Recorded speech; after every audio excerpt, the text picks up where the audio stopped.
In the dim glow of a flickering street lamp, Elias Hawthorne stood alone on the porch of his empty home, clutching a crumpled letter that read like a death sentence. "We're too busy, Dad. The kids need us more. We'll visit soon." It had been 6 months since his children last called, and now this, abandonment wrapped in excuses. At 72, with his wife Clara inside packing the last of their belongings, Elias felt the weight of a lifetime crumbling. But as tears stung his eyes, a spark ignited in his chest. Not defeat, but defiance. Little did he know, this betrayal would lead them to a forgotten mountain cabin, where ruin would bloom into paradise. Elias and Clara had been married for 48 years, a union forged in the fire of post-war optimism. He was a stoic mechanic, hands calloused from decades fixing engines in a bustling city garage. She was a schoolteacher, her gentle voice once shaping young minds with stories of adventure and kindness. They raised 3 children, 2 sons and a daughter, in a modest suburban house filled with laughter, scraped knees, and holiday feasts. But time eroded those bonds. The kids grew up, moved away for jobs in gleaming cities, and started families of their own. Calls dwindled to texts, visits to postcards. The final blow came when Elias suffered a mild heart attack. Instead of rushing home, their children sent flowers and a note, "Get well soon. We're swamped here." Clara, at 70, bore the pain with quiet grace, but Elias saw the cracks in her facade, the way her hands trembled when she dusted family photos, or how she'd stare out the window at the empty driveway. "They're just living their lives," she'd say, but her eyes betrayed the hurt. The house, once a haven, now echoed with silence. Bills piled up. Elias's pension barely covered the mortgage. When the bank threatened foreclosure, they knew they had to leave. But where? Clara remembered a distant relative's old cabin in the Appalachian Mountains, abandoned for years after a flood. "It's probably a wreck," Elias grumbled. "But it's ours if we want it," Clara replied, her voice steady. In that moment, they chose reinvention over resignation. The journey to the mountains was arduous. They sold most of their possessions, packed what fit into their rusty pickup truck, and drove for 2 days through winding roads that climbed into misty peaks. As they ascended, the air grew crisp, laced with pine and earth. Elias gripped the wheel, his knuckles white, while Clara hummed old folk tunes to ease the tension. "Remember our honeymoon hike?" she asked, squeezing his hand. He nodded, a faint smile breaking through. But when they arrived, hope faltered. The cabin was a ghost of its former self. Perched on a forested slope overlooking a sparkling creek, it sagged under decades of neglect. The roof leaked like a sieve, windows shattered by storms, and vines choked the walls like nature's noose. Inside, mold bloomed on warped floorboards, and a family of raccoons had claimed the attic. "This is paradise," Elias muttered, kicking a rotten beam that crumbled to dust. Clara's face fell, but she straightened her shoulders. "It's a start, Eli. We've fixed worse." The first challenge was survival. Winter loomed, and the cabin offered no heat, no electricity. Elias, drawing on his mechanical skills, rigged a generator from scavenged parts, bartering with locals in the nearby town of Willow Creek for wires and fuel. Clara, ever the organizer, mapped out repairs, patch the roof, seal the walls, clear the land. But isolation gnawed at them. No cell service, no neighbors within miles. Nights were the hardest. Elias would wake to Clara's soft sobs, mourning the grandchildren they'd never held. "Did they even think of us?" she'd whisper. He'd pull her close, whispering promises. "We're building something new. For us." Emotional wounds deepened the physical toil. One evening, as they sat by a makeshift fire, Elias exploded. "Why did we pour our lives into them?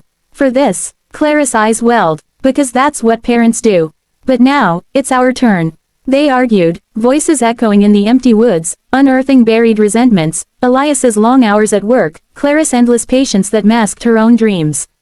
Yet, in the aftermath, they found catharsis.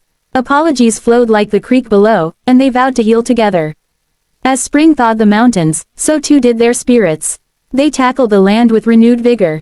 Elias felled overgrown trees, his body aching but growing stronger. Clara planted a garden, tomatoes, herbs, wildflowers, her hands in the soil a balm for her soul. Challenges mounted. A bear raided their supplies, forcing Elias to build a sturdy fence. Heavy rains flooded the basement, testing their resolve as they bailed water through the night. Clara twisted her ankle on a slippery path, confining her to bed for weeks. Elias nursed her, cooking simple meals and reading aloud from dog-eared books they'd salvaged.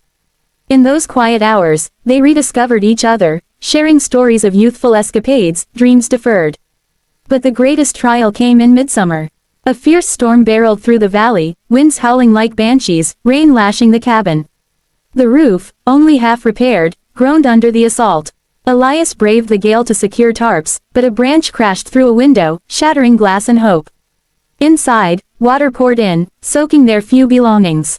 Clara, still limping, helped barricade doors, but panic seized her.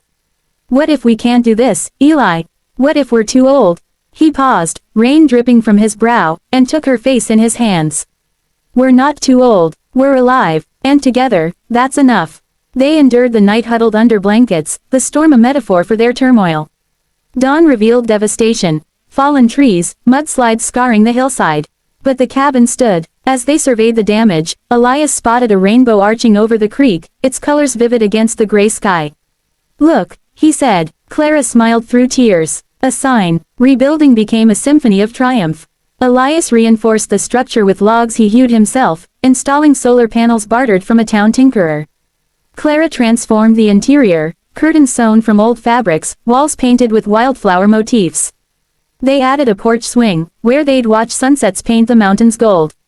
The garden flourished, yielding bountiful harvests they shared with Willow Creek folk, who began visiting, drawn by tales of the mountain miracles. One villager, a young carpenter named Mia, offered help in exchange for Clara's wisdom on life. Friendships bloomed, easing the sting of familial absence. Yet, the emotional core remained their bond. Elias carved wooden figurines, miniatures of their grandchildren from photos, placing them on the mantle as silent sentinels. Clara wrote letters to their children, not accusations, but invitations, come see what we've built. Months passed without replies, but they pressed on, finding joy in small victories, the first apple from their orchard, fireflies dancing at dusk, the warmth of shared silence. The climax arrived unexpectedly. One autumn afternoon, as leaves turned fiery red, a car crunched up the gravel path. Their daughter, Sarah, stepped out, eyes wide at the transformed cabin, a cozy haven with blooming flower beds, a bubbling fountain Elias had engineered, and a greenhouse Clara tended. Behind her, the grandchildren peeked shyly. Mom, Dad, Sarah's voice cracked. We got your letters. I'm so sorry. Tears flowed freely. Explanations tumbled out. Work stress, marital woes, the guilt of neglect.